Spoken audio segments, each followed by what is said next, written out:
ఆంధ్రప్రదేశ్లో ఉన్నటువంటి మనకు తెలుసు మనవీరుడు ఎవరంటే చెప్పండి చూద్దాం.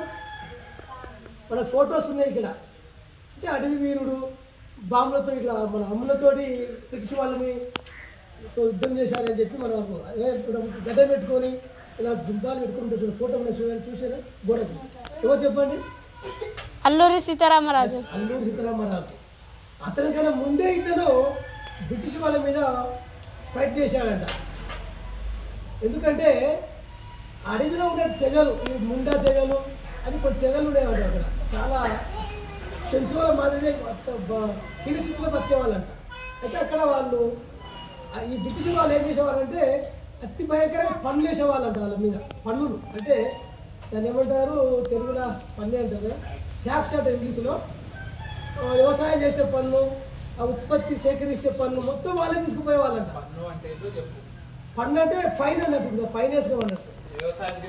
వ్యవసాయం చేస్తే మాకు ఉదాహరణకు 10 బస్తాలు వండేయనుకో, వాళ్ళకి ఒక 8-9 బస్తాలు ఇవ్వాలి. మనం 20 బస్తాలు మనం తీసుకోవాలి. ఎక్కువ వసూలు చేసేవాళ్ళు అన్నట్టు వాళ్ళు.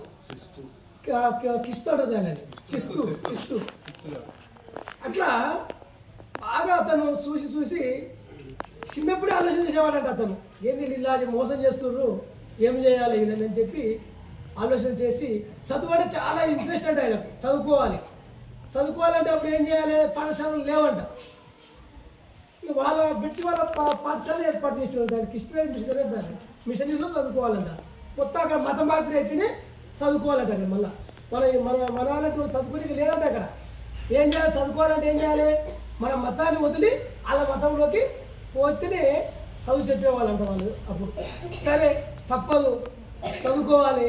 మన ఒక ముండా జాతికి తెగకు మనం న్యాయం చేయాలంటే ఏం చేయాలి? మతం సరే నటించి ఆయన ఏం చేశాడు? అందులోకి ప్రైమరీ స్కూల్లో జాయిన్ అయ్యాడు.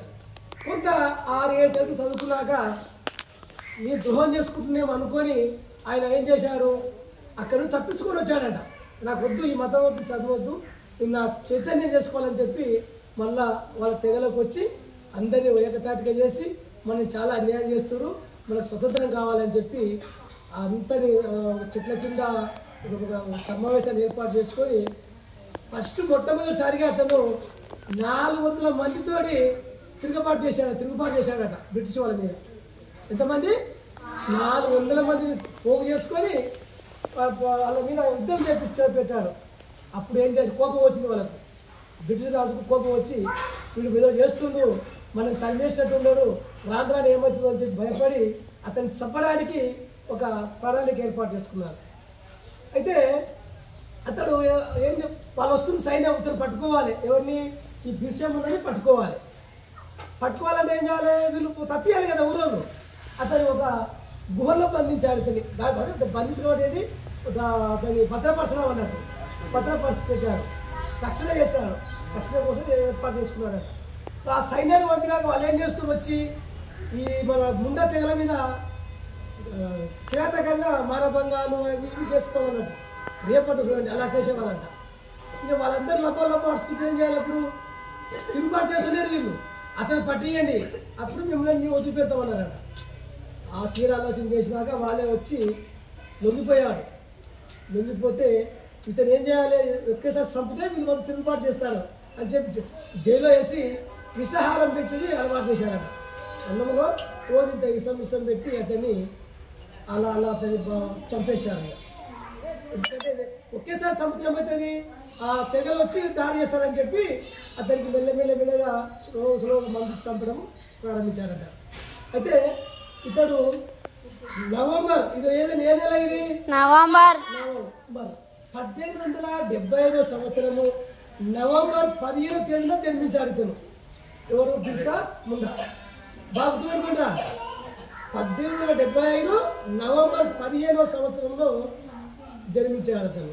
అందుకే ఆయన పుట్టి ఇప్పటికీ 150వ సంవత్సరం అయింది. ఎన్ని సంవత్సరాలు?